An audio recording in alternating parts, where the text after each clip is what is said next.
Calling all nerds. This is More Than Dice, the podcast where we dive deep into the realms of everything nerdy. Whether you're a nerd culture connoisseur, a tabletop titan, a miniature gaming marveler, or just someone who proudly embraces their inner geek, this is the podcast for you. And now, let's get to the show.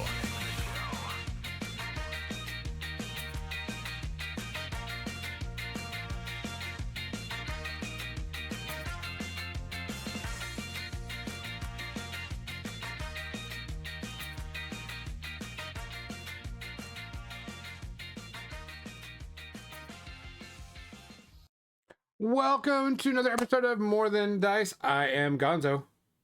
I'm Mizzy. I'm Nestor. And welcome to episode 342. We're covering a topic we have covered before, but this one is going to be relevant in a couple of different ways. We're going to be getting it into the realm of Daggerheart, which if you have been under a rock and you haven't heard about it, go get it if you're a role player. If not, we're going to give you a brief education on it. But also, Nessie is going to be building his own campaign around Warcrow, and we're going to be playing with it and using the Daggerheart rules. And so we would get it from two sides of this subject. One from there is no Warcrow RPG out there. So Nestor is having to do a lot of building up, and we're creating characters for that. And so we're going to be going to that. But before we do all that, we got to get to the business. And the business is we want to thank Turbo Dork for supporting our page and providing us with some awesome things. We do have a gift certificate that we will give away shortly. Make sure you go check them out. Anything you need, paint stirring sticks, which are really, really awesome. Dry palettes, also their paints, which is going to be their metallics and their turbo shifting paints. Just make sure you go check them out. And if you don't know, we have partnered up with Eldritch Foundry, where we can get you a discount code of 10% off of any physical mini you order from them. And we do have an affiliate link that if you're interested, you could use. And we do have some gift certificates that we're going to give away on that. It will be on our Facebook page. We're going to run a small little contest, build your own mini, and then we'll give whichever one we think is the coolest. We'll give a gift certificate so you can go get your own physical miniature. Other than that, do we have any shout outs this week? I know we had one. You had put it on there, Mizzy. I did? I thought Nestor did. I don't maybe know. Nestor did. Again, I did a lot of self-care. I've slept since then. I don't know anything. There was Jonathan Josh, the voice of King of the Hill, John Dreadcorn, was murdered this past week. Yes, that was me. Yep. Yep. That did happen. Very sad. Shot because he was gay. Fuck y'all. Yeah. That happened this week. I don't think of any other shout outs. Don't think of anything. Oh, I know a shout out. Quick spoiler. If you haven't watched the new Doctor Who, please turn your ears off for the next 3 minutes. You know, so I'm going to give a countdown. 5, 4, 3, 2, 1. Spoiler incoming for the new Doctor Who series. We're going to give a shout out to, and I always mess up his name, Awadi. Shooty, which I learned about him from another show, has now turned over the mantle of Doctor Who. Big shout out to him. 2 seasons worth. I will tell you, that is a man that can wear a skirt kilt like no other. Oh, yes. He is a gorgeous man in that. He knows how to wear that skirt kilt. I don't care what anybody says. He was amazing. I'm going to be reviewing that this last season in the media section. But shout out to him for being a doctor. He was actually one of the doctors that actually got me started in being a Doctor Who. Because while I was not a fan, I liked Doctor Who. And I've only watched a little bit of it. But he got me into watching the actual TV show. So big shout out to him for turning over the mantle to someone else, and we will see who that someone else is maybe later, maybe not, we don't know yet. So we don't know for certain who it is, so yeah, but big shout out. to him. I can't wait to see whatever he's going to be doing next because I loved him and all the other stuff I've seen him in. Same. So, other than that, let's get to the major business because Bree always reminds us if we go out of order or we get it wrong. Nestor, what are you drinking tonight? I am drinking a Spanish delicacy known as poquito, which is a mixture of like coconut and cream and a bunch of rums because Yeah. my my very awesome girlfriend makes this off season, and she bought me like 4 huge bottles of it, and yeah, so I'm gonna drink this for a while. And she Look at also her. met my parents and bought them bottles of coquito. So yeah. By the way, she's not Puerto Rican, and she is nowhere near Puerto Rican to have learned this recipe and makes it better than some people who are Puerto Rican. So yeah, Damn. Mizzy, yeah. what are you drinking tonight? So after a complete failure of trying a new drink that was a strawberry margarita, but not alcoholic, um, type thing, but it was sparkling water, and I don't do well with sparkling water, and that was disgusting. So instead, I'm trusting my light blue Gatorade with my life tonight and hydrating that way. Nice.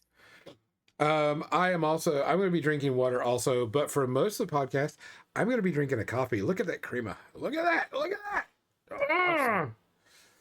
I am going to have some coffee while we're doing, because I will not be painting tonight, so I can sip on this most of the night. That's the crema. This is pure black, but that's the good crema that's on the top of that coffee. So, because it's double espressos is pretty much what this is.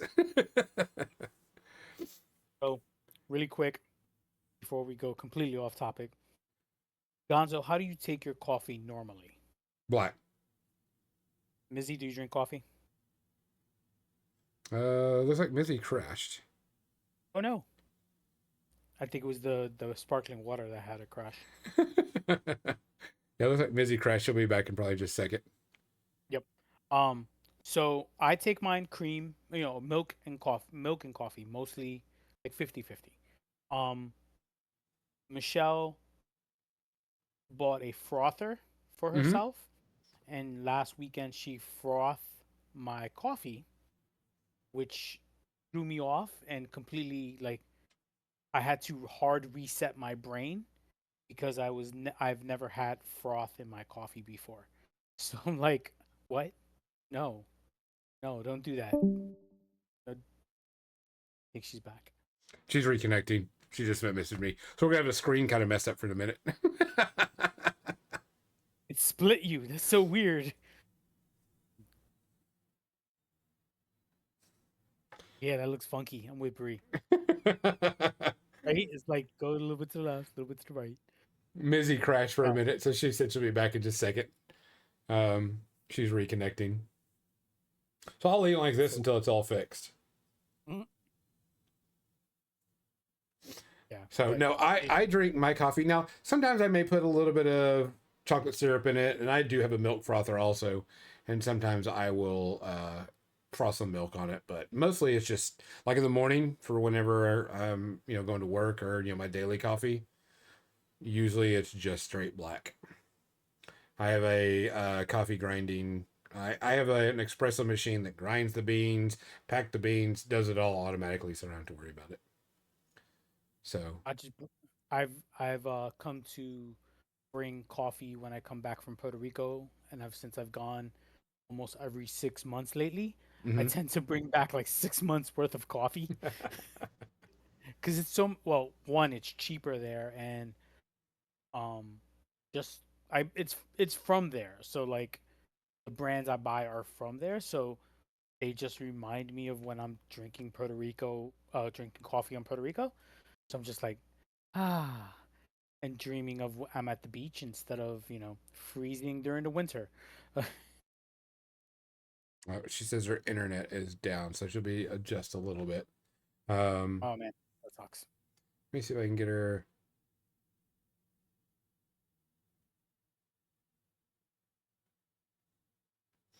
But so yeah, no, my coffee is just straight black, so I don't have to worry about it. I don't know if Bree says she's a former barista. So Bree, do you still like coffee, or do you just look at it and like, ugh, can't stand it anymore? Because my daughter, she works at an ice cream parlor, and she does not want ice cream at all. Oh, Hello, friend. I hey, am. she back. Damn it. Internet said, fuck you at the worst time. So we were just talking about coffee, about mine. So see, you can see the crema is going away, and it's just I just drink mostly purely straight black coffee. Every once in a while, like I said, I'll do some froth milk or a little bit of cocoa in it, but usually just straight black coffee.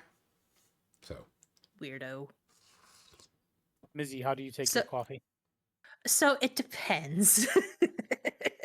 So I always have to have at least some kind of sweetness in it. So like I can do black with a little bit of honey. Sometimes I like a little bit of cream in there. Sometimes I like a little bit of honey and just milk. Sometimes I like iced coffee. Sometimes I like frozen coffee. I'm a bisexual. I do what I want. That's fine. No, there's nothing wrong with that. Like, what freaks me out is Josh drinks iced coffee, even at like 2 degrees outside in the middle of a snowstorm. He will still sip iced coffee. And I'm just like, bro, I'm in the car sweltering and you still got me cold. Like, stop that. Like, I see people drinking iced coffee in New York and it could be snowing outside. I'm like, what is wrong with you? But you like what you like. I had no judgment. Just the only cold coffee I'll drink is Thai coffee. We have a Thai place that makes Thai coffee, and it's cold. Thai coffee? Yeah, it's coffee with ice and sweetened condensed milk and some other stuff. It's really, really good, but that's the only iced coffee I can drink is Thai coffee. Interesting. I've never had the coffee I drink iced. I know it's possible because I see it when I go to Puerto Rico. There's like, oh, iced coffee, and you get those people that will drink it, but it could be 110 degrees outside. I'm still drinking my coffee hot. Yep, I'm the same way. It's just, yeah, no shame in if you drink iced coffee. I drink it sometimes as well, but my first cup of coffee has to be hot coffee. I cannot drink hot coffee. I can drink warm coffee. And yes, I know I'm weird. Thank you, Gonzo. I'm aware. Yeah, I'm like burning up, super, super hot. Yeah. No, I can't do it. That's not the kind of pain tolerance I have in my mouth. I'm sorry. Yeah, heyo. But I call it volcano coffee. If it does not melt the paint off my walls, I do not want it. Yeah. Ow. Yeah. That makes the roof of my mouth hurt. All right, so enough of coffee talk. That is a coffee talk with Nestor, Mizzy, and Gonzo. Let's go and get to the actual subject. So, for people that don't know, we're still on a Daggerheart kick because we've got a lot of Daggerheart content coming up with this whole new book. Which, by the way, if you can get a copy, get a copy. If you can't get a copy, go get a copy, and good luck trying to get it because it's almost sold out everywhere. It's really, really hard to get right now. Even the people that ordered it from Amazon, they're like, oh, it's not going to come in until July. It's already sold out at Amazon. So if you got a copy, get one. If you can get a copy, go get it, especially if you're a role player. You're a nerd who likes nerd things. Go get the nerd thing. Yeah. And it's reasonably priced, so it's not that's a big deal. We were talking about campaigns. I run an in-person campaign for my local group once a month, and printing miniatures off. We get all into it, and I wanted to try Daggerheart with this group because of the new system. Most everybody are brand new to role playing games, or not as well versed as I am. Like Mizzy and our friend John. John has been playing role playing games for a while, and Mizzy is they're our veterans. Most everybody else is like, I've never played, but I wanted to play type thing, and so I wanted to introduce Daggerheart into it, and they like it. It's been fun. It's been great. Everybody's into it. Everybody's having a good time. And then I talked to Nestor, and Nestor wanted to do an online version of Daggerheart, and I was like, hey, cool. And they give you what are called frames in the game, which are like campaign settings. It's the best way to put it for the people that are, used to that. This is like your Dragonlance, your, Forgotten Realms, et cetera, et cetera. Eberron, Ravenloft, so on and so forth. Yeah. Yeah. And so I'm running what's called the Witherwild, which is a combination of Nazca Valley Wind, Legend of Zelda, and Princess Mononoke. And we're actually going to be doing a recap of that game every so often with my players, so they can talk about it, and we'll do it. It'll be a special episode in the podcast. We won't be streaming it; we'll just record it and then post it up. But Nestor wanted to run something, and Nestor, we're going to be building characters for your campaign. We're going to have a session 0, which will be the 28th, and we'll stream it and record it. But you wanted to build your own custom, which you're actually using not a custom world, but a pre-built world that doesn't have a role-play game attached to it yet. So, go ahead and tell everybody what you're going to be running and why and all that stuff before we get into character creation. So I'll be using the world of Corvus Belli's Warcrow, which Warcrow is a miniatures game that Mizzy, Gonzo, and myself enjoy playing, and it is a fantasy-based game. Um, it came out. It's gonna be coming out what 2 year this next Gen Con, the Sounds right. Yeah. starter. Yeah. So the rule book looks like, and I keep saying it. It looks like a campaign setting for a role playing game. It reads like one as well. While most miniature games give you a little bit of lore, um, and you might not know a lot of how the world works, this book goes very in depth.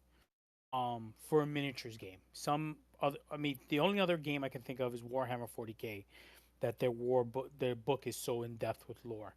But for a new game, the world is very fleshed out, in my opinion.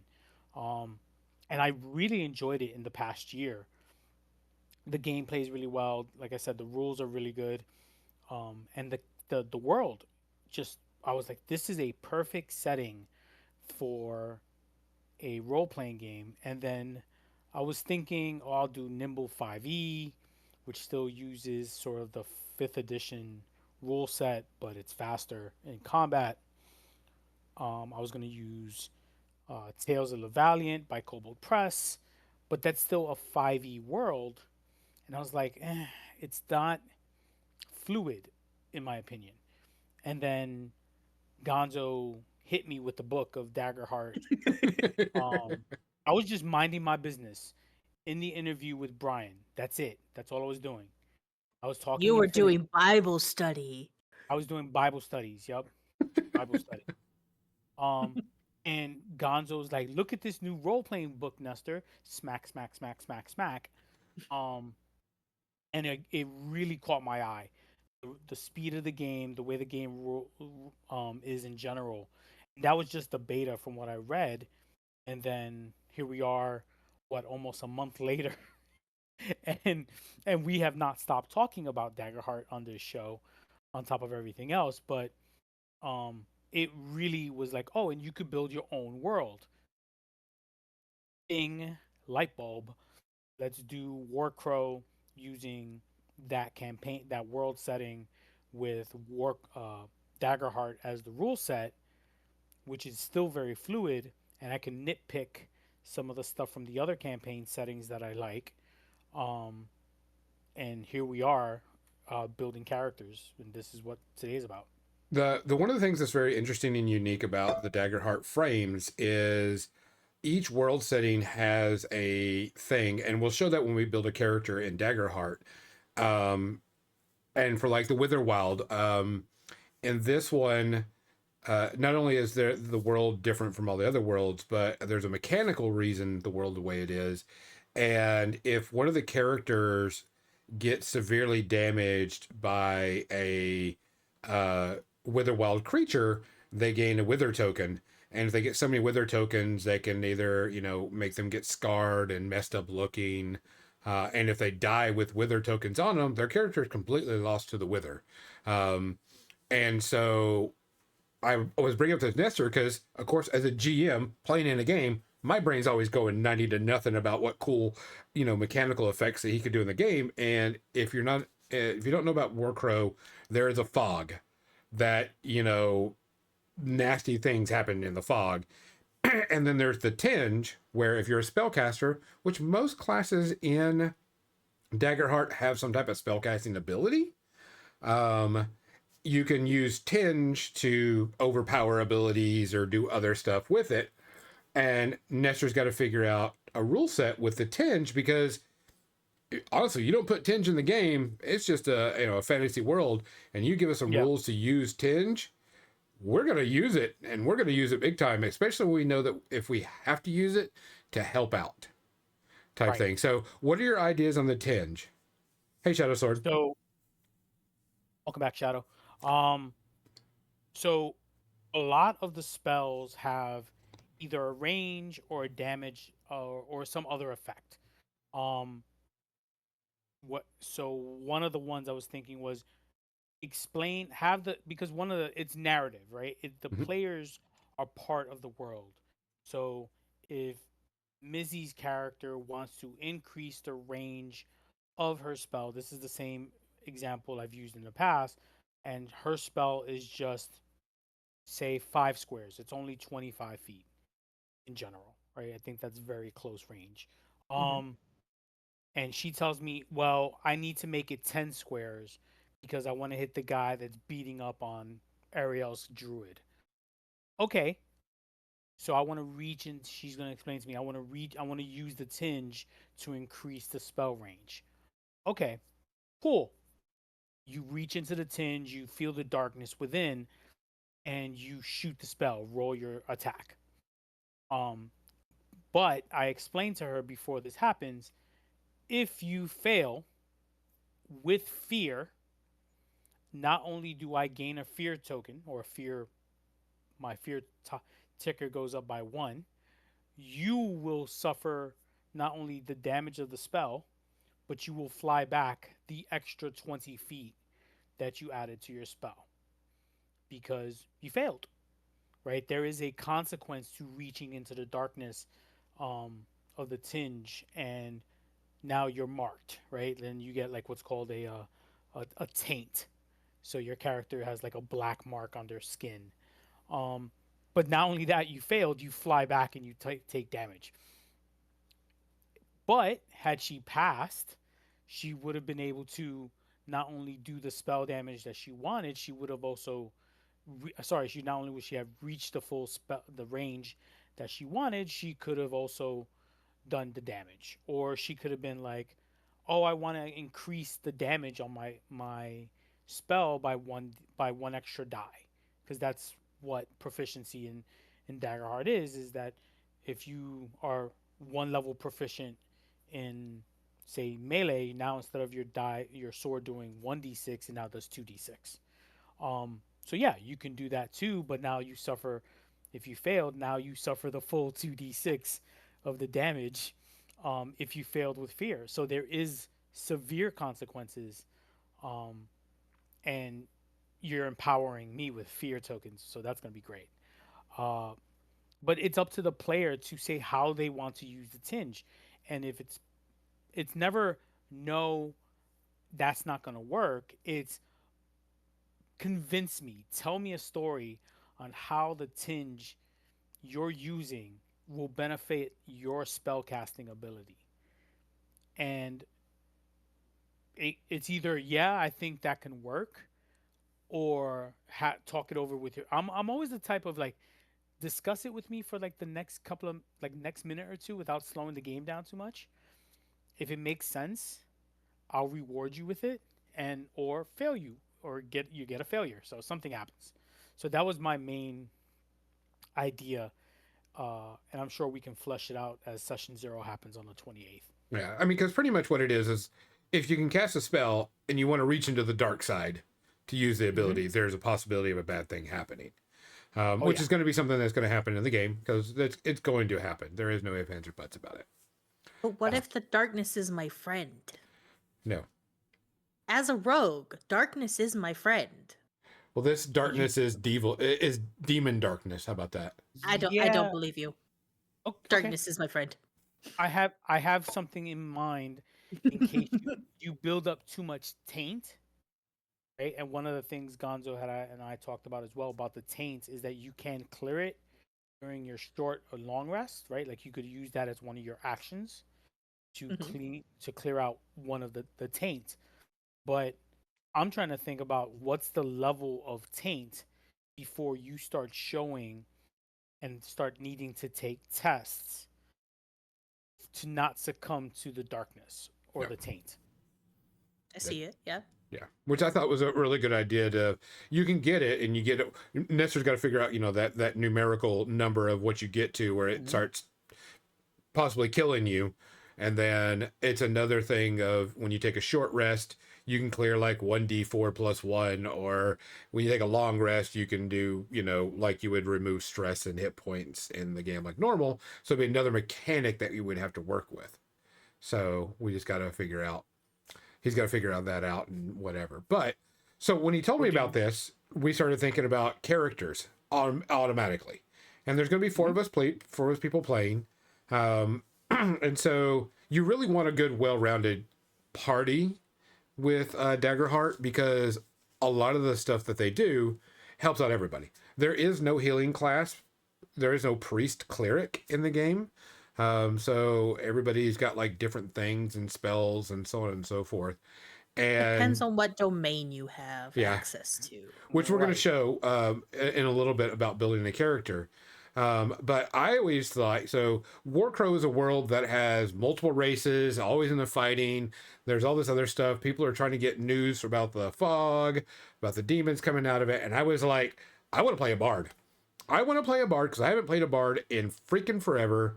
And actually, I got to play a bard for a little bit of a session, and then it got canceled. But I want to play a bard, and I really, really, really like the bards in this game. These bards are legit. And I can't wait to play this bard.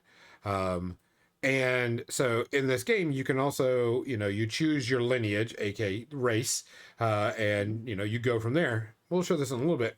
But I wanted to play a half-elf fawn bard. An elf pretty much with fawn horns, and he's not like the ladies' man, but he's the people's man, and he knows all the people, he knows everybody. And when we get to experiences, and when we do this, when we build our characters live, I'm gonna be bringing this up. But my thought was he's the swashbuckler type. He's the standard type bard wearing fancy clothes, looking nice, trying to make the money, ladies' man. But he's also the guy that knows everybody everywhere and everything. Type stuff. So I was thinking of playing that because I was looking at the different bards, and I was like, there's a troubadour and then a wordsmith, and I'm like, I want the one. And as soon as I started thinking about this, I went back and watched the Dungeons and Dragon movie, because he's a bard, and he's a very horrible bard, and that's that. He's horrible. And it was like, yeah, he's a horrible bard.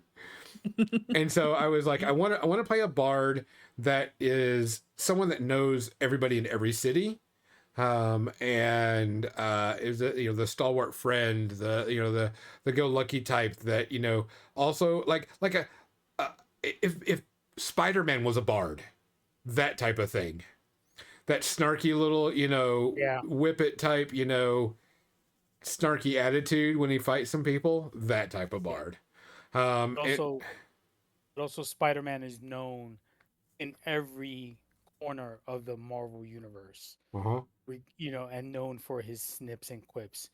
So yeah, that makes really good sense. Yeah, and that's what I wanted to do, and because I do have spellcasting abilities and stuff that makes me do whatever, and digging into the tinge because I could also be like, guys, I know going that way may be quicker, but there's fog that way, that type of person. Mm-hmm. And I think a bard really fits really well in Warcrow with the tensions of all the fighting going on right now. Yes. Because I could be Also, like, I'm a reporter. That attitude of I'm just here to report what's going on here. also, where you guys will be centrally located, I think for a while, right? Because is known as Hawthorne Point, and it's actually the setting for the board game of Warcrow Adventures because it's neutral territory, right? It's literally Babylon 5, um, where there's multiple races, multiple lineages, and kingdoms and embassies of every major kingdom is there, somewhat in some fashion. Um, so a bard is a really good. It's almost as good as like a scout or delivery person or Yep. someone who uh, so a bard is is one of the really good characters in this game, as well as a rogue. So Which rogues. we'll Which go is to what Mizzy. I plan to be. Yes. So I knew I wanted to play a ribbit because frogs. Yes, like absolutely. It was either going to be a frog or it was going to be a fungrill. So, but I ultimately decided with frog because I want to hop this way and do fun shenanigan stuff. Um, and I went So back and forth a little bit on it. really quick, do the Yeah. ribbits have like a super kick? So they don't have a super kick, but what they do have is their tongue. They can use their tongue as a weapon to smack people around. It is gonna be great. I'm excited. I'm gonna lose a lot of NPCs this way. I already see it. Yeah, I they don't know what you're talking about. yeah. Now you got to tell Like her what she's already started thinking of names, and she's got actually a pretty good name for her frog. I have the perfect name for my frog. Grota Kicker. Frog. Thank you. Oh yes, and I said that I was going to incorporate that in the game with multiple languages, so that way you also know what frog is in case you need to go to different countries or different kingdoms, so you can change Yes. your name. Yeah. I also did the same thing with my front girl idea, but then I scrapped that. But that was also potentially another idea for another character in another game. We'll see. But the thing that I went back and forth on with this was, do I play Syndicate where I can know somebody and then figure out the details of how I know them? Like, do they owe me a favor? Were we lovers at one point? Did we not part on great terms? That sort of thing. So, like, try to convince them on how to help us in that. But at the same time, y'all know I'm a sucker for shenanigans. And so Mhm. ultimately, I went with Nightwalker because I can hop in and out of shadows. And it's going to be wonderful. I hope you use that more than I had a player who had a monk in D&D, and the monk gets shadow step, Mm-hmm. and which is an awesome ability for a fourth level monk, and can hide in shadows. And he never used it, and I kept giving him opportunities to use it. I can promise you, I will be using this. Okay, it's Oh, a yeah. good ability. I can also promise you that at level 4, I've already picked out the spell invisibility to make other people disappear with me. I have thought about this. It's okay Um, because we talked during the ramble about that I have, or maybe pre-ramble, that I've already planned out up to level 3 right now. The adventures, so do Mhm. not be surprised if I like if your rogue lives that far. um, Grota will be the most survivable character ever. let's go He's, ahead he's and and will not be the detriment to themselves. I'm gonna go ahead and bring up. So, Guy, we're gonna be using Demiplane to make this character. We're gonna be making a character for my personal campaign that is going to be pretty much an anti-paladin. He's gonna be an anti-seraph, and He's gonna be a dick. yeah, he's gonna be a dick. And so we're gonna make it with the Demiplane app. And this Wednesday, we're gonna build the miniature for it. So we'll have it. So we're going to go ahead and start it. Let's see. Is that coming up? It does. Let's see. Yes. All right. So you can make, so this is the Demiplane app. I'm sure Mizzy can put a link in the chat. If maybe wants to just play. You can make like up to 7 characters for free. I think Mizzy has already put that in the chat. Thank you. So you can do your basic thing, character name. We're just going to do test for now. Pronouns, he will be a he, him. We're actually going to bump this up just a level 3 so y'all can see it. He'll be a different level. And this is the campaign frame I was telling you about. And so you're going to make me fight the patriarchy. And these are those little ones that we were telling you about. And like, here is the one, and it tells you what, if your GM is choosing, whatever, this is the thing. And here's the pitch, it gives you an idea of what everything is. And then eventually it'll tell you what happens in death and everything that has to do with it. We're not going to do that. There is none for this game. You can choose a little picture, for your character, being, whatever it is based on whatever race. I do have a pitch. Just letting you know. Okay.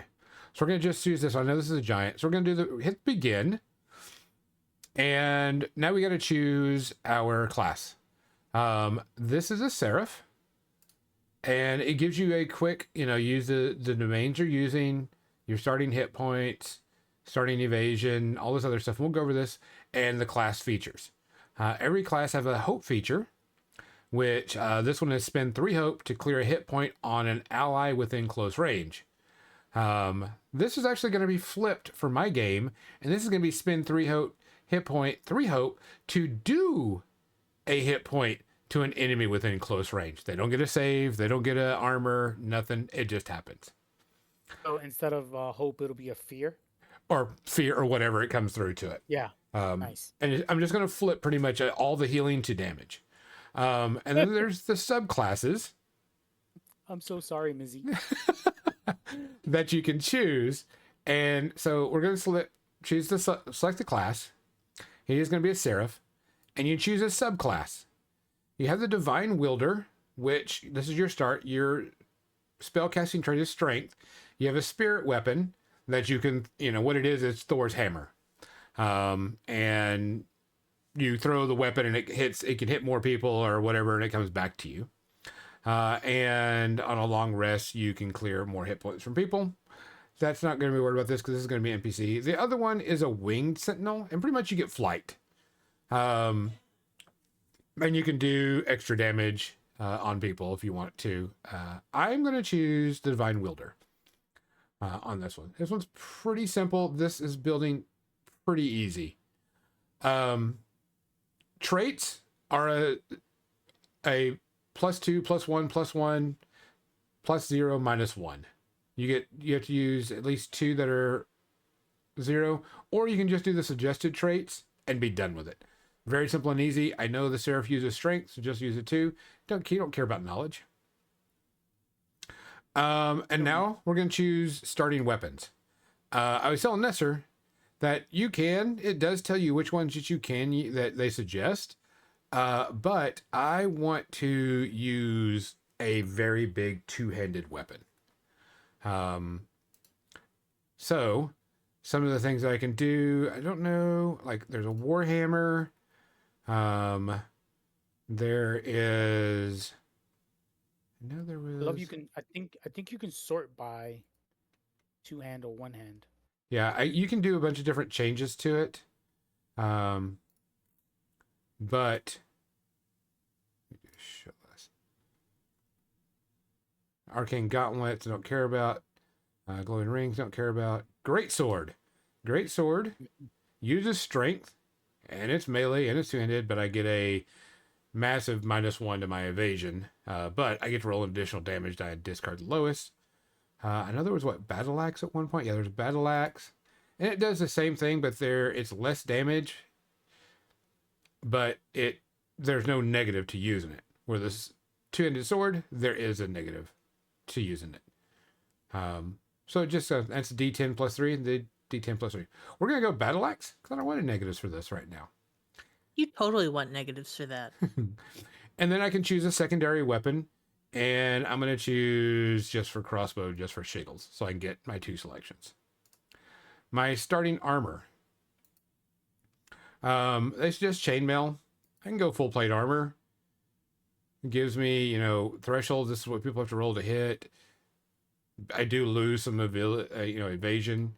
Difference between chain is 7 and 15 or 8 and 17. Just depends. I'm going to go full plate armor because I want this guy to be a huge, beefy son of a bitch. The next thing is taking your starting inventory. You get to choose. You get your basic 50 foot of rope, soft of rope, basic supplies, handful of gold, and a torch. You get to choose either a minor healing potion or a minor stamina potion. I'm going to choose healing potion. And then this, for an NPC, doesn't really matter. A bundle of offerings or a sigil of your god. Take sigil of a god. And this is where the meat and potatoes of everything comes in.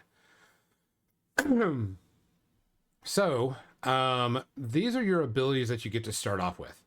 Bare bones, which is an amazing ability. You pretty much go bare chested.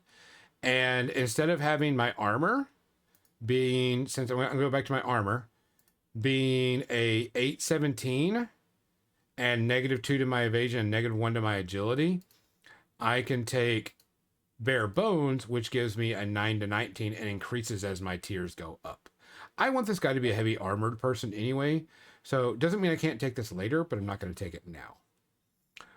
Bolt beacon, which is pretty much just throwing a magic missile. And the target becomes temporary then vulnerable, and they glow brightly. Then there's forceful push, which I think is really good. You make an attack with your primary weapon. You can deal extra damage, knock them back, and spend them hope to make temporary vulnerable type thing. You get to choose 2 of these. You got I am your shield, which is pretty much you get to mark a stress and you stand in the way of the attack. Get to a certain range. Mending touch healing. If you haven't noticed this, the Seraph is pretty much a paladin. And the reassurance, you can help somebody out with their reroll. So being as this guy is pretty much an anti-paladin, I'm going to select forceful push and bolt beacon. The next thing I do. Shadow Sword. The artwork is really good. Yeah. Really is. Yeah, it's phenomenal. I can't see the chat, so let me know. Next to you is your ancestry, which is your race for people. This one is definitely going to be a giant. And so what I really like about it is they gain additional hit point, and they treat any weapon, ability, or ability, other thing that has a melee range as though it was a very close range instead. So their melee range is very, very far. Then you choose the community, and this is where you grew up. And this one is going to be an underborn. And you can choose different ones. I'm going to go back to Ancestry just so people can know. Clank, which are pretty much robots. Dracona are dragonkin. Dwarfs, elves, fairies, which the fairies in this world are actually like insectal. But they can be as little as 2 foot to 7 foot. Fawns, furbolgs, fungril, which are fungi, galapa, Mushrooms. which are turtles, giant, which I got, goblins, halflings, humans, infernus, which are their pretty much their version of, what are they called? Tieflings. Sorry. How could you forget that? Because I'm doing this. Katari, which are cat people. Orcs. You got ribbits, which frog people. And then Simia, which are ape or monkey types. And in the game. And if you ever get the book, it's really cool to look at the races in the book about how they look different. Like you can have a monkey, like you can have like a orangutan or a gorilla or, you know, a small monkey type. It all varies. There's not like, you know, small things. Yeah. Which is really good. And each ancestry has its own special abilities that come with it that are all really good. It was actually kind of hard. I'm a really big fan of the goblin artwork that they have in the book. Oh yeah. Oh yeah, the goblin ones are great. And this is, of course, where you come from: highborn, loreborn, orderborn, ridgeborn, seaborn, slyborn, underborn, wonderborn, and wildborn. I'm going to choose him as an underborn, so he has low light vision. And then this is where I think the game really does. You can choose your description, and they give you like examples: clothes that are glowing, rippling, ornate, eyes like, body that's, the color of, attitude of, and that's standard. The one thing that you do as a character with other people, and this is why we're doing a session 0, is these are questions that pertain to other characters. Oh no, this is the background for because I chose a seraph. Sorry. I think it's the next one. Yeah, the next one is choose your experience, and these are things that I think is really good. Right now, you get 2 that start out at +2, and pretty much what it is you name something, and if it pertains to the scene and you spend a hope, you get to add +2 to this one. So this one is Brick Shithouse. So for him, you can't knock him down. He is like solid anything. So any spell, any, you know, whatever, you know, so on and so forth, he's very steady and can stand up to stuff. Thank you so much, Gonzo. And I thought, well, Brick Shithouse would do it. And then I want him to be extra strong, so and to be able to push things over. So bulldozer. So he can, you know, push and shove things out of the way. So if any time that Brick Shithouse or bulldozer comes into effect in the game, I spend a hope and I get +2 to my die roll. So Mizzy has blocked the door that while escaping from the giant, he can now use his do an action roll using his strength and add the +2 from bulldoze to basically destroy the barricade that Mizzy has feebly tried to put up. Yeah. So Shadow Sword, the experiences are made up. Yes. Correct, Gonzo? Yes, you make them up and you work with your GM or whatever, and they give you, you know, some examples of backgrounds: assassin, blacksmith, bodyguard, bounty hunter, battle hardened, bookworm. And like if you choose bookworm, you can go, oh, we are researching stuff. I'm going to use my experience as a bookworm to narrow down where I need to find this XYZ thing. Master disguise, navigating, animal whisper. And there's phrases, catch me if you can. Okay. For example, my bard is going to have one I've already written come down as like, I know a guy. So anytime there's something like, hey, we need to find somebody, it goes, don't worry, I know a guy. And, you know, Nestor will say, hey, we'll make a roll. I'm going to spend a hope, add +2 to my die roll, so on and so forth. Then I have to edit my experience because I also have I know a guy, but that was when I was going to play Syndicate, not Nightwalker. This is how you know each other in the game. When you create your session 0, you're supposed to write people's names here and why. What promise did you make me agree to should you die on the battlefield? So I would go to my players and go, hey, Mizzy, what promise did you make me agree to? And so there's already a connection between all you and your players already. We're going to skip this because it doesn't matter for our character. And then we're going to hit our level up. Now, I did say we're going to be level 3.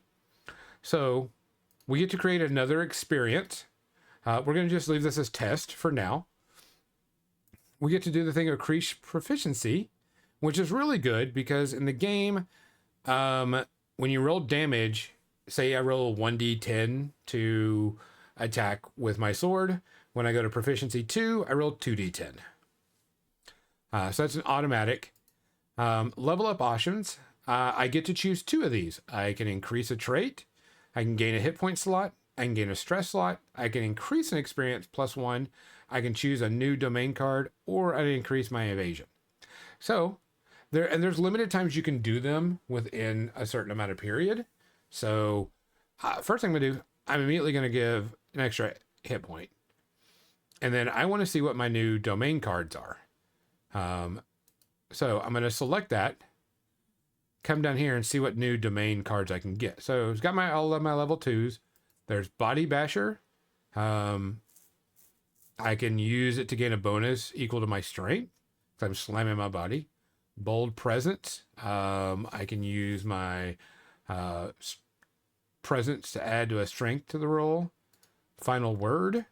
I can infuse a corpse with a spell so I can ask questions. And then Healing Hands. That reminds me of the Lost Corpse with Hellboy. Yep. Talk to me. Sorry. I'm going to choose Body Basher just because I think that it's pretty cool. Because it works well with your bulldoze. Bulldoze. Yep. Yes. There you go. I feel many characters will get trampled by this guy. Oh yeah. But the thing is I can actually choose that one already, and I can choose a secondary one now too, because I chose one of my level up options as choose a domain card. But I'm not going to choose that. I'm going to go, hey, let's put another stress in there. So I come to my level 3. If you notice, I can gain another stress, gain another hit point for this grouping, and that's it. Choose no new domain card. Well, I'm going to go down here to my domain card to begin with, and I can choose one. So I've got 1, 2, 3, 4 different level 3s. Voice of Reason. I can reason with people. Don't care. Yeah. Second Wind. Once per rest, when you succeed in an attack against someone else, I can clear 3 stress or a hit point. On a success with Hope, you can also clear 3 stress or a hit point on an ally. Lean on Me. Gives them resting or critical inspiration. Once per rest, when you critically succeed on an attack, all allies within a very close range can clear a stress or gain a hope. I'm going to choose that because I'm going to change it where instead of gain a hope, gain a fear. Sorry. Then I'm going to go back here. I'm like, hey, you know what? I'm going to gain another hit point and another stress slot. And pretty much my character is done. When I get to level 3, I'm going to do Lean on Me, and I'm going to sing Lean on Me. So, character is done. Things you have to do once you get the character sheet is equip your items. So, you've got your basic stuff. Now, here's a battle axe and full plate armor. So, battle axe, I get +2 to hit with it because it's based off strength. I get 2d10 +5 to hit. Oof. Here's my experiences. Yeah, it's going to hit hard. My armor, I have an evasion of 7, which I was expecting that. Because it means that's what people have to roll to hit me, and then I have 4 armor slots to reduce stuff. Good thing is to do severe damage to me, you have to do 20 or more points of damage, and I have 10 hit points at level 3. How much he has 4 armor? Yeah. Yeah, so even if you hit him with 20, he can say, I'll drop it down to, 2 hit points. Minor. Yeah. Yeah. 2. I did want to show you this, so I'm going to go in here. I'm going to go back to the character builder, and I wanted to go to the level up area, and I just want to show you, instead of choosing the domain deck of critical inspiration, I want to show you bare bones. Oh God. Show you how powerful this is. He'd be like, what is he, 13? So right now he's wearing armor, so he's 1120. Mm-hmm. I take off the armor. He's like 1427. Yeah. Yeah. I think that's more intimidating as a monster too. Like as an NPC, he's just wearing like a vest. That's a vest and like a pair of shorts, and he's just ready to like smash people. Yeah, because he has that ability, the bare bones, his armor is 1124 right off the bat. You have to do minimum of 1 to 14 to do minor damage, but if he spends a hit point, and his armor slot went up by 1, he's going to be wearing plate mail armor, but this is just to say, and also I want to say this Demiplane app is really good and quick and easy because you can do everything in this. You can roll the damage, it comes down here, then you've got, rolling to hit. You can see it, you've got all the things. Did you roll 16 on damage? Yeah, I did. And that's only the basic weapon. I haven't gone in here and given him a higher detailed, tier 2 weapon yet. Oh, yeah, that's right. Because that was just a tier 1 battle axe. Yeah. He is going to be a battle axe wearing badass. But you got your hoe. You can throw that weapon, right? He is a seraph. So, yes. He's going to have the evil Mew Mew. Yeah. Yes. But it has everything like here, the forceful push. So you can do everything here. Spend a hope to do it. It automatically drops my hope down here. The attack rolls at +2. I'm going to say I have advantage on it. Roll it. I hit a 19 with fear. Don't care. And then I get to add a d6 to the damage. Plus. So just 2. But the app is done really, really well. It gives you everything you can do. And remember, this guy reaches out to very close range instead of just melee range when he attacks. Gain advantage on different things. And if you have the app, if you have the guide, you can get all this other stuff and you can just do a bunch of different things with it. So this is how quick and easy you can make characters in Daggerheart, which I thought was extremely awesome. Just to give you an idea, I want to show you. Now, what was that, like 10 minutes? Yeah, because we spent a lot of time talking about other things to begin with. Yeah. Whenever we're talking about hit points in this game, if someone hits you with 1 to 14 points of damage, it's 1 hit point. Unless I spend an armor point. If I spend an armor point, that damage goes from 1 hit point to no hit point. If someone does between 14 and 27, it's 2 hit points. If I spend an armor slot, it goes down to 1 hit point. They have to do 27 or more damage to do 3 hit points on me. And I can drop that down to 2 type thing. But this is just a guide on everything, so you can see what it is. But this character sheet's great. The printout is not great. Their PDF printout is not good. It doesn't include a lot of stuff. So, what was that? Mew Mew, Gonzo. Mew Mew. But I can't see the screen of what's going on because I'm watching this. That's what she typed. But it's not the official army builder, but it kind of is, because this is where all the beta stuff was done. You can do equipment, gold, chests, manage equipment. So you can come over here and manage, and you can filter out equipment. Let's see, we're going to do primary weapon, subtype, I don't care. Burden, we're going to make a two-handed weapon. We're making only tier 2 weapons. I don't care about range. We're going to make sure we're going to use strength because that's what I use the most. We don't care about damage die. Confirm. And it gives us the two-handed tier 2 weapons. Improved battle axe. Improved battle axe goes to D10 plus 6. Improved great sword. Same thing. And these are just good weapons. But just to be, goof, if we build him up really quickly to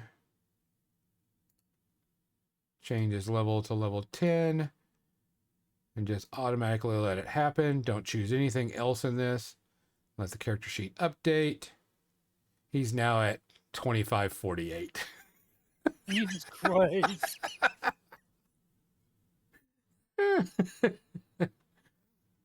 I don't know.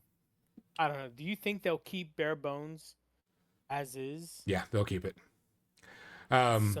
It's such a Now good this is the max character level, but this is how quickly you can do this. This is max character level. I ain't even shown, extra proficiencies, extra stuff, but this is just a quick, look at everything, and how quickly you can change. With the standard battle axe, he's rolling what, 4d10? Yes. That's whatever. Yeah. Nasty.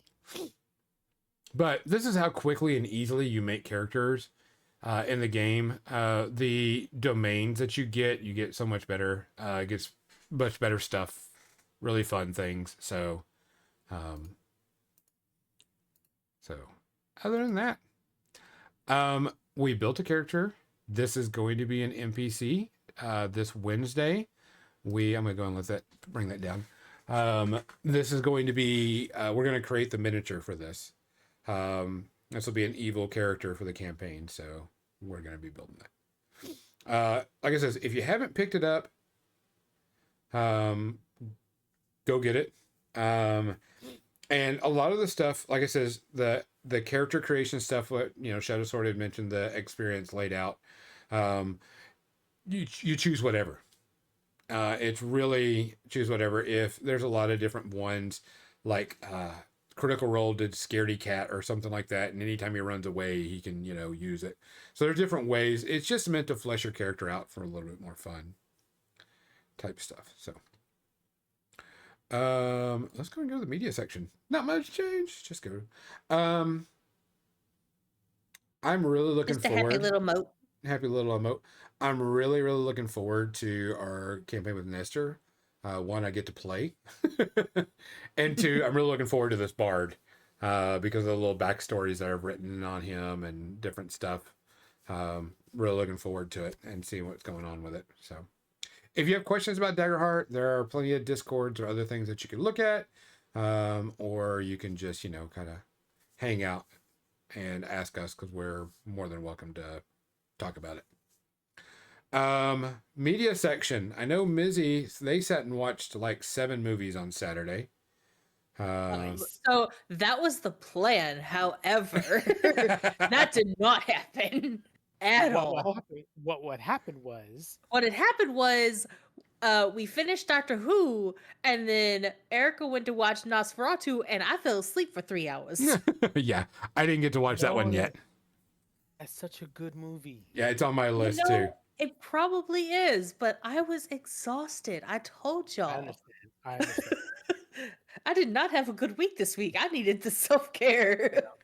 No, let's go ahead and talk about, I'm going to go and talk about what Mizzy watched this too, so we can talk about it together. And this, if you haven't watched the new Doctor Who series and you don't want to be spoiled, turn it off for about 10 minutes and then come back type thing, because we're going to talk about the season finale of Doctor Who, season 2, with this Doctor and what we're expecting.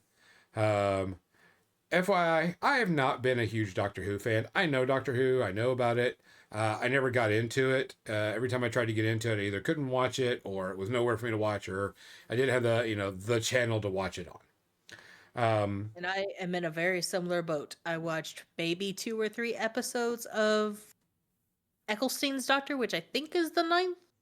Yes. It was kind of interesting to me, but then I did not have the proper motivation, so I never went back and watched it. Yeah. So when I heard they were going to do a new Doctor, and it was going to be this guy, I was like, all right, I will take a stab and I will try to watch it, like I watch all my other stuff. One, I like this actor. He is an amazing actor. Yes, he is gay. He is a black man. And I will tell you, this man has got style. He is fabulous. His style was amazing in this show. The clothes, I'm sure the clothes that he got to help with this, because his clothes were amazing.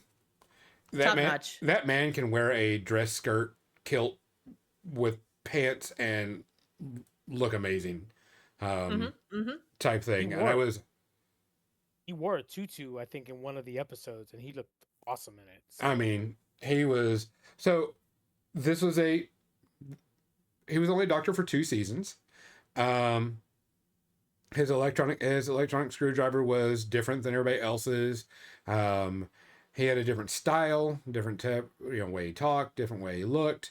Um, had romance. It's a running joke. He cries in every episode. He pretty much cried in every episode.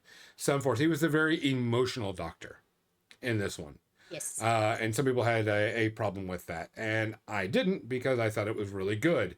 Um, It's because you love to feel whenever you watch yes, something. It doesn't matter what you feel, whether it be pain, anger, sadness, happy, joy, anything. You just want to feel. correct. And they made this doctor, I wouldn't say human, but that's the best way to put it. They let the doctor have emotion for other people and care about other people. hmm Am I a huge Doctor Who fan? No. But did I enjoy this season? Yes. One, it Yes. has a lot of good guest episodes, a lot of characters, a lot of actors and actresses that I like in other shows in it. Um, he was really getting into his own feel of Doctor Who in the second season and started, really becoming the Doctor. Because that's an iconic figure. Hmm. Even though they get a new Doctor every so often, that's a very iconic figure in TV history. hmm So, speaking of iconic figures, something that I think is really fun that they did is they purposefully put Graham Norton in the show because in the past, Graham Norton has been on Doctor Who on accident. Yes. And that's something that I got spoiled on through Facebook because even though I'm not that big of a Doctor Who fan, apparently I talk about it enough that Facebook is like, here, have some content. Yeah. Yep. And that came up, and I was just like, oh my god, that's amazing. I love it. Yeah. I love Doctor Who. My boy. So this season was really this season was the ending of a story for him. This new Doctor regenerates. Um, and we're getting a new Doctor in the next season. When is the next season? We don't know. And there is rumor that not only there's two rumors holding back that the most popular Doctor Who will be coming back, or a companion will become a Doctor Who. We don't know. This is Yes. your spoiler for me that's listening. At the very end of it, when he regenerates, which wasn't a hard, evil, or painful thing for him. It was a very joyous thing for him to do.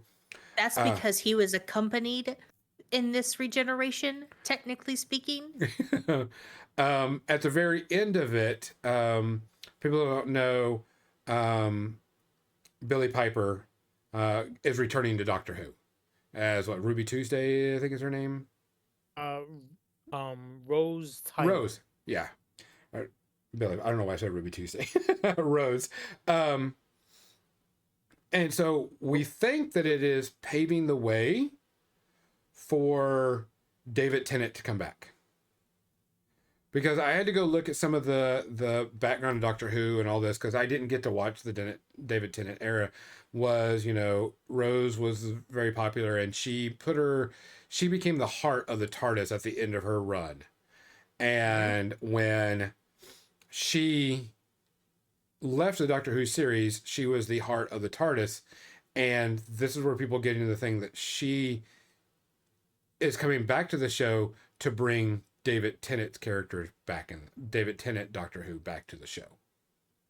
So there's a problem with that.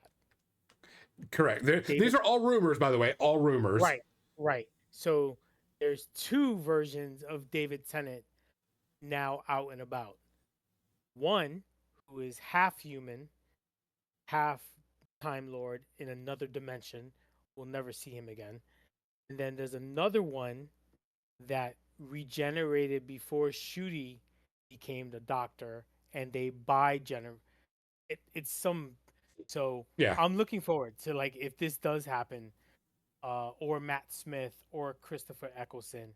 But yeah, I heard the rumors that it's supposed to be another version, like a version that already happened.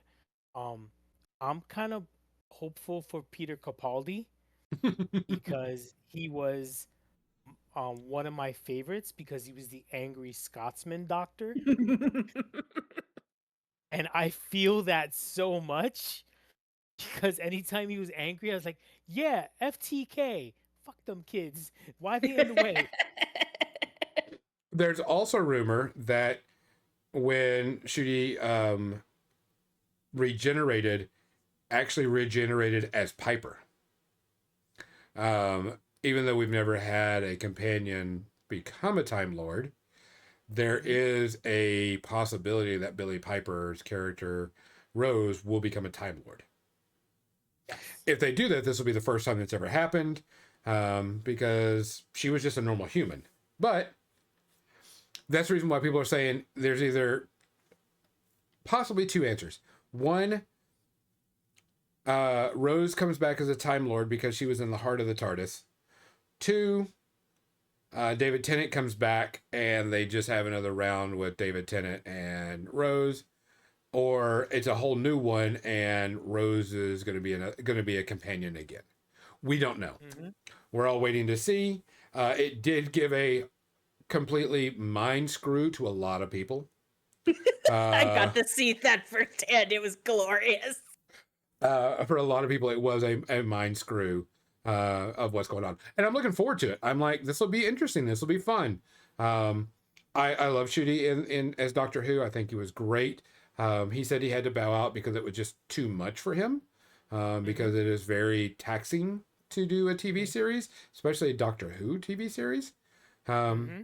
but he enjoyed it, and there's some very, I guess, David Tennant actually came to the set on his last day as Doctor, and there's some really cute behind the scenes pictures of them too, talking, or they somebody has posted some good behind the scene pictures of them, and it was very interesting. So Oh my god, my heart. right on. So she as Doctor Who, loved him. This suit, the zero space herpes for him being a doctor, loved him to death. Hmm. As a Doctor Who series, this last season, I give it a one. I think it was better than season one, and it was a lot of twists and turns and a lot of stuff, and I've learned a lot about Doctor Who from this. So I enjoyed it. I thought it was great. Looking forward to the next season, who the new Doctor is going to be, so on and so forth. Mizzy, what you give it? Gotta agree with you. I give 0 for Shooty being the fabulous human being that he is, and probably a 1 for the whole thing. So Yeah. we'll have to wait and see. Nestor, what's your first one? So I saw um a movie on Netflix called Deliverance. It is a horror movie. I know, shock and awe. And Nestor watched a horror movie. Um, and it is about a couple. Sorry, a family, pretty much going through a divorce.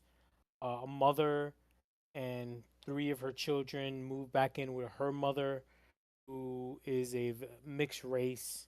So it's already that struggle of, you know, that negative of like, oh, you're not fully black or you're not fully white. Unfortunately, it plays into the story, but it is a possession story where the house that the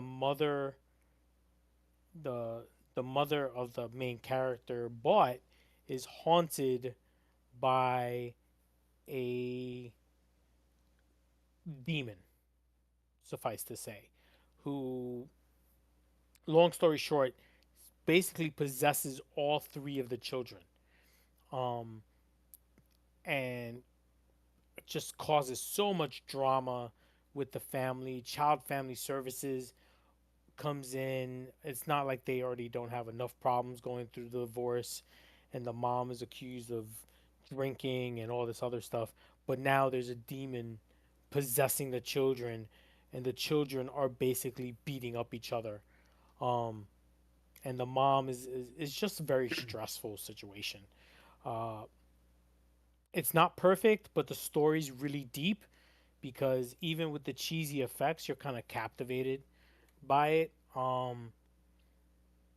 The acting is it's not Sci-Fi Channel bad, but it's close. It's like USA Network bad.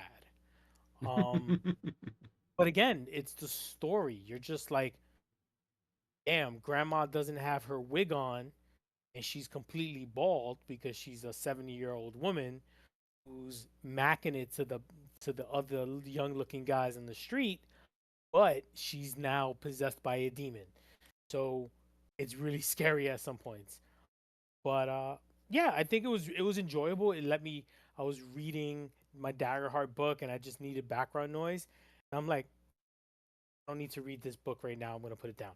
Uh, and I was more captivated. Like I said, the story was really good. So acting, three space herpes, not winning any Academy Awards. But for story, it was a one. It was really good. So that was my Sunday afternoon before I jumped on here. Do you want to go over Critical Role episode 2, Mizzy? Yeah, So, because that's about the only thing that I watched other than Doctor Who. Yeah, So, I'm with you on that, guys. So it's the same.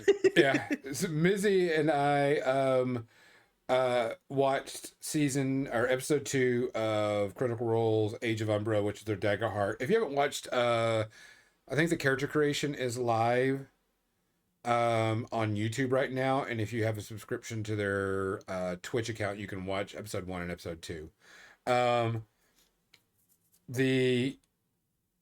The episode 2 was them really getting into their characters and the abilities in Daggerheart. One, they're a joy to watch because they're good and fun.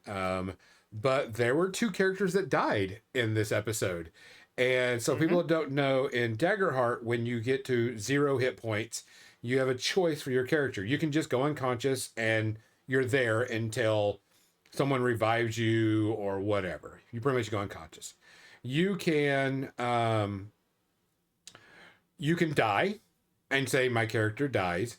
And when you do, you get to do one last thing, and it's a critical and all this other stuff. It's like one last barrage type thing. Or you can risk it all and roll 2d12, and if your hope die is larger than your fear die, you come back, fully revived, ready to go, kicking everybody's ass. And so in this episode, 2 people died. They went to 0 hit points. And what was interesting is when they said this, Matt Mercer goes, if you die in this, you're dead. You're out of the game. He's not letting people make any new characters, nothing. You're just out of the game. But since For the purposes of the limited series. Yes. You die, you're dead. And so it was funny that the 2 characters, they were like, they were debating on it of whether what they should do, either go unconscious, die and go with the blaze of glory, or resurrect effectively. And if your hope die is higher, nothing happens, but your fear die is higher, your character's just dead.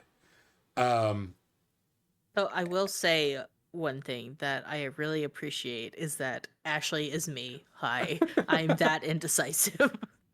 And she couldn't make a choice. I love Ashley, and anytime I see her play, she like you said, that's Mizzy, but that's also Ariel. We're gonna get along great. And I see what Matt goes through and what he went through this session, and I really just want to buy that man a beer. What was funny is they actually put her on a timer. She had to make a decision in like 10 seconds. Best idea ever.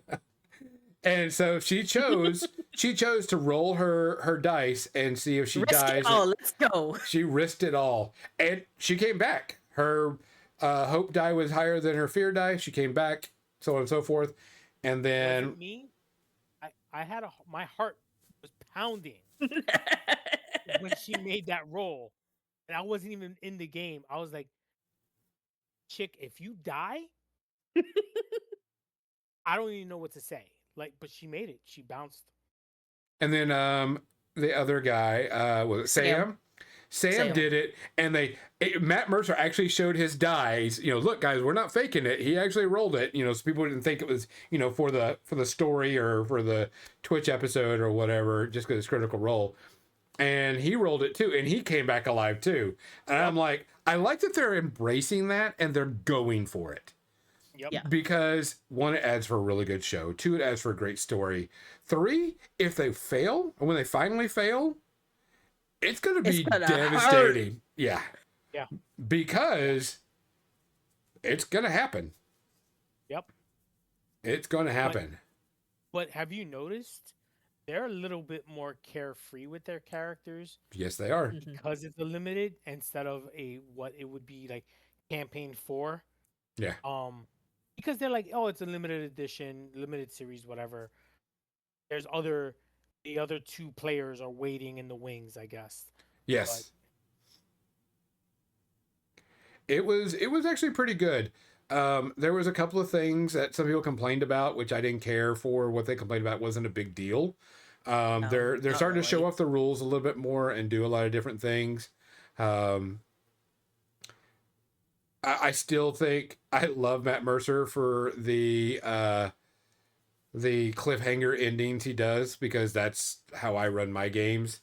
Same. Cause fuck you, Gonzo. Yeah. No, fuck you, Gonzo. Gonzo, you have the right. You do what you got to do. Fuck you too, Nessie.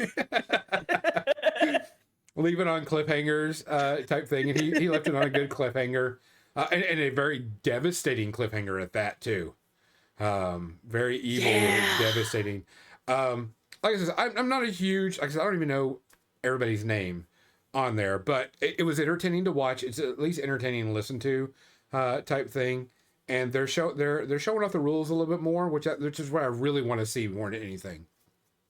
Because I really wish they would actually flip over, and I'm sure we have to wait on contract reasons, whatever, to flip over to Daggerheart. But it was a lot of fun. I'll rate the entire series when I'm done, but I enjoyed it so far. Mm-hmm. Yeah. Nestor, did you have anything else? No, it was basically that. That was the whole week I spent printing with my new resin printer. Thank you, Gonzo. And damn it, Gonzo at the same time. But I gave Josh his printed models or I printed out for him. I printed out a Vargas and a Roscoe for War Machine, and he was like, "All these came out really good," so he's happy. Good, because that it for me, I like it, but then I need another set of eyes, and pictures don't do it justice. I need to have someone physically look at it, and he's like, "Oh, good." And then he sent me a hit list of what he wants printed. So that's a good thing. Tell them to buy you resin. I Buy was me like, resin. yep. The Sunlu water washable resin is $30 for every 2 kilograms. Here you go. He'll do it too. So I'm not gonna. But no, it was a very uneventful television watching week. I think that was Deliverance was today. I watched that movie tonight. Like my daughter was with me this weekend. Obviously she's a teenager, so hanging out with dad is not a major thing for her. I think she flipped me the bird twice, so it was a lot less than last time. Gangsta. She's hardcore, man. She's hardcore. I did watch 2 other things though. Ooh, what'd you watch? I watched Mickey 13, which is Robert Patterson, where they go off into outer space and he plays he signs up to be an expendable. And an expendable is a person that will die and get regenerated and reprinted to do, so they let him do stuff. And so there's a whole story behind it. It's based off of a book, and pretty much what it is he does all this crazy crap and does the job nobody else wants because he can die. And they just reprint him and let him do other things. It wasn't a bad movie. It'd be a good background movie to listen to if you got it. I'd give it like a 2 space herpes. It wasn't great, but it was interesting enough. It was good to see. I will say that Robert Pattinson's acting chops were very good in this because he, it wasn't his standard look, it wasn't a standard voice. It was actually pretty good. And then I watched the new Captain America: Brave New World. It wasn't great. It was just barely good. The whole Red Hulk fight scene and how that worked didn't do very much for me. But it feels like a setup movie is what it feels like to the MCU. It feels very much like a setup movie. And I give that about a 2.5 space herpes. It's just a meh. There really wasn't much to it. I didn't care for it too much. There was some okay scenes and some, but it felt like a whole setup series is what it felt like more than anything. So not a big deal. So something that we didn't get to last week that I'm excited for is that I watched the trailer for season 4 of Resident Alien, which has officially started this past Friday. So I get more Harry. I get more. This is some bullshit. Yeah, some bullshit. Yeah, I got to start watching that because that's gonna be fun. I might watch it. I might start watching it when they've got a few more episodes out, so I can like mini binge it. Yeah, because I do better when I binge. Well, I mean, Resident Alien's pretty good and fun anyway. So yes. So super excited for that.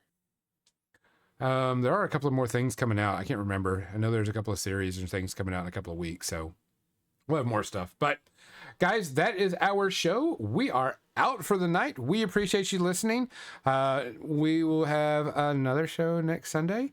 And then we will definitely have this Wednesday. I will be building our giant Seraph in Eldritch Foundry and printing it off and painting it up the week after. So we'll have to wait and see. But can we name him Dick? No. We can name him Richard. I'm gonna call him Dick. So, guys, from all of us here at More Than Dice, we appreciate you. We appreciate you listening. We appreciate you hanging out. Please take care of yourself. Please look after each other. Please, please, please do what you can to make sure you're safe out there. From More Than Dice, I'm Gonzo. I'm Mizzy. I'm Nessie. Good night. Thanks for listening to More Than Dice, making the world a better, nerdier place, one dumb joke at a time. Be sure to subscribe wherever you heard this podcast so you never miss a future episode. For more nerdy action or to connect with your hosts, check them out on Facebook.com/morethandice and Twitch.tv/more_than_dice. Until next time, stay nerdy, stay proud, and we'll see you soon on the More Than Dice podcast.